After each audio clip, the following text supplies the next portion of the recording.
Hola amigos y amigas, bienvenidos a nuestro canal. Hoy vamos a sumergirnos en una de las historias más fascinantes y conmovedoras del Antiguo Testamento. Es una historia que nos habla de fe, de humildad y de los caminos inesperados que Dios utiliza para obrar milagros en nuestras vidas. Se encuentra en el segundo libro de Reyes, capítulo 5, y es la historia de Naamán, un hombre poderoso que aprendió una lección que cambiaría su vida para siempre. Imaginen por un momento la Siria de hace miles de años, una nación poderosa, a menudo en conflicto con su vecino, el reino de Israel. En el centro de nuestro relato está Naamán. Él no era un hombre cualquiera. La Biblia lo describe como el comandante del ejército del rey de Siria. Era un hombre de gran valor, un héroe de guerra, muy respetado y estimado por su rey. Gracias a él, Siria había obtenido grandes victorias. En resumen, Naamán lo tenía todo en poder, fama, riqueza y el favor del rey. Pero detrás de esa fachada de éxito y poder, Naamán ocultaba un terrible secreto, una dolencia que ni toda su riqueza ni su influencia podían curar. Naamán padecía de lepra. En aquellos tiempos,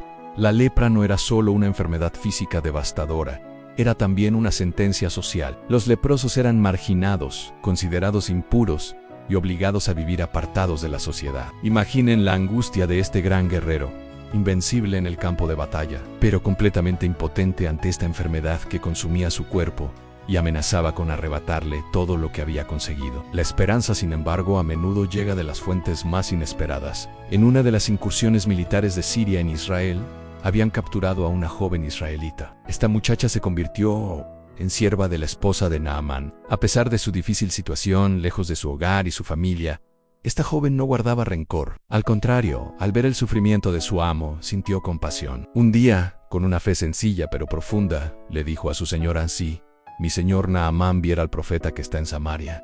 Él lo sanaría de su lepra». Qué palabras tan valientes y llenas de fe. Una simple sirva, una cautiva en tierra extranjera, se atrevió a hablar de la esperanza y del poder del Dios de Israel. Ella no sabía todos los detalles, no era una teóloga, pero conocía el poder de Dios a través de su profeta, Eliseo. Esta pequeña semilla de esperanza fue suficiente. La esposa de Naamán le contó a su marido lo que la joven había dicho, y Naamán, desesperado, se aferró a esta posibilidad.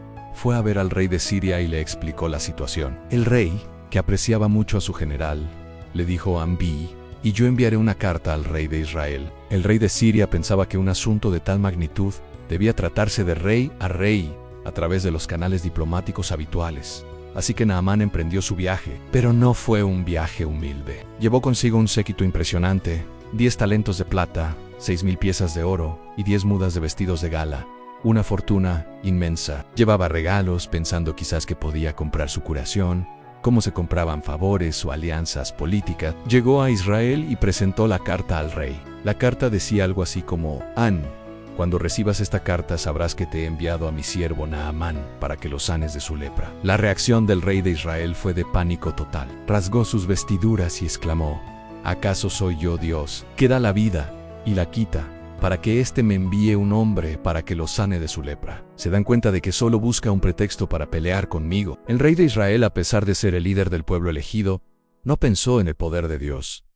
Vio la petición como una trampa política, una demanda imposible, diseñada para iniciar una guerra. Su reacción fue puramente humana y política. No vio la oportunidad para que Dios manifestara su gloria. Pero la noticia de la angustia del rey llegó a oídos del profeta Eliseo. Eliseo, el hombre de Dios, envió un mensaje al rey: «¿Por qué has rasgado tus vestidos? Que venga a mí y sabrá que hay profeta en Israel». Eliseo no estaba interesado en la política ni en el protocolo. Su único interés era que el nombre de Dios fuera glorificado y que la gente, incluido este general extranjero, supiera que el Dios de Israel era real y poderoso. Así que Naamán, con toda su pompa y su caravana de caballos y carros, se dirigió a la humilde casa de Eliseo. Se detuvo frente a la puerta, esperando seguramente que el famoso profeta saliera a recibirlo con todos los honores que su rango merecía. Quizás esperaba un ritual impresionante, una ceremonia elaborada, algo digno de un general sirio. Pero lo que sucedió a continuación debió ser un shock total para su orgullo. Eliseo ni siquiera salió a recibirlo.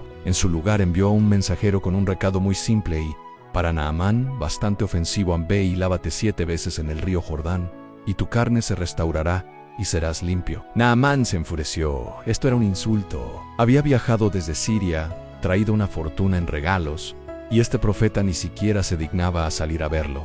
Y la instrucción: lavarse en el lodoso río Jordán. Naamán explotó de ira.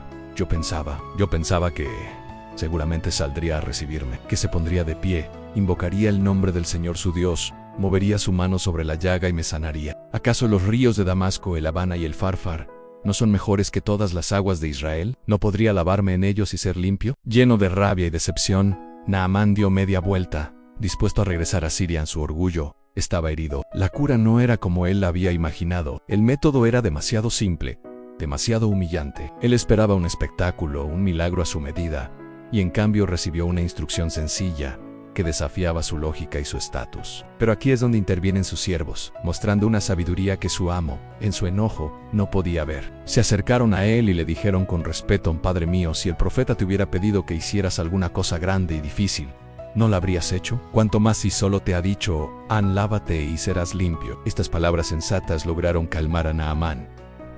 Tenían razón. Había venido buscando una cura, dispuesto a hacer cualquier cosa, y ahora se iba a ir por una simple cuestión de orgullo. La lógica de sus siervos penetró su coraza de soberbia. Se dio cuenta de que no tenía nada que perder, y todo por ganar. Así que, tragándose su orgullo, Naamán fue al río Jordán, descendió a sus aguas turbias, e hizo exactamente lo que el profeta le había dicho. Se sumergió 1 vez, 2 veces, 3, 6 veces, y no pasó nada. Imaginen la duda que debió sentir, pero perseveró. A la 7ª vez, cuando emergió del agua, el milagro ocurrió. La Biblia dice que su carne se volvió como la carne de un niño pequeño, y quedó limpio. La lepra había desaparecido por completo.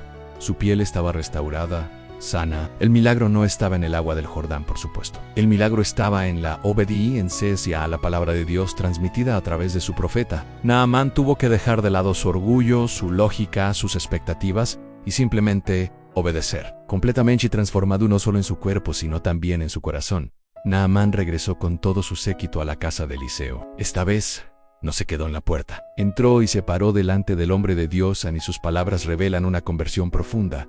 Ahora reconozco que no hay Dios en toda la tierra, sino en Israel. Naamán había pasado de ser un adorador de ídolos a ser un creyente en el único Dios verdadero. Su sanidad física lo llevó a una sanidad espiritual mucho más importante. Lleno de gratitud, intentó de nuevo ofrecer a Eliseo los regalos que había traído. Te ruego que aceptes un presente de tu siervo, le dijo.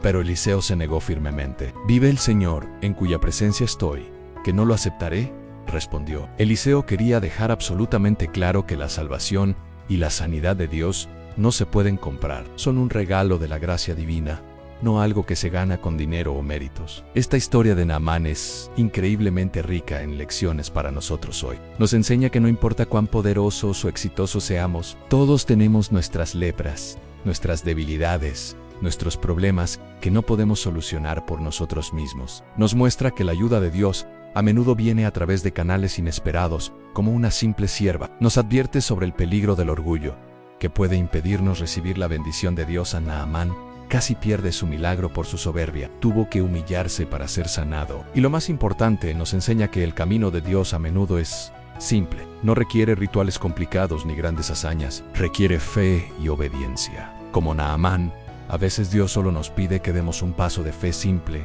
Lávate y serás limpio.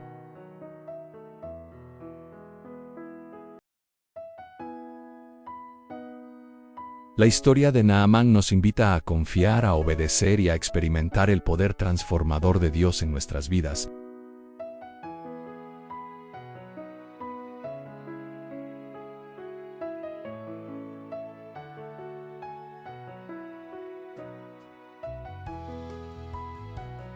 Nos vemos en el próximo video. Muchas bendiciones.